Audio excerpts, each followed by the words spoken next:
Слова восхваления Аллаха верующие повторяют вновь и вновь, пока не настало время совершения праздничной молитвы. Несколько тысяч мусульман в центральной мечети встали в ровные ряды для совершения в едином джамаате ида намаза.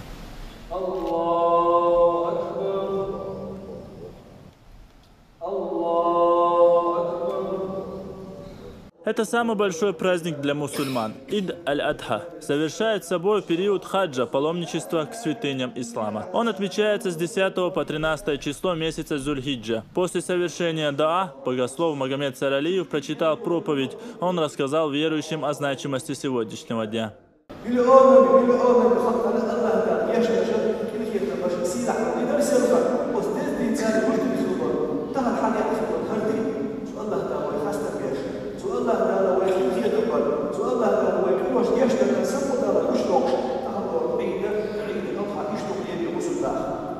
Мусульмане, собравшиеся в сердце Чечни, получили еще одну благую весть. Сегодня в честь праздника жертвоприношения в мечети выставлены реликвии, принадлежавшие пророку Мухаммаду, да благословит его Аллах и приветствует.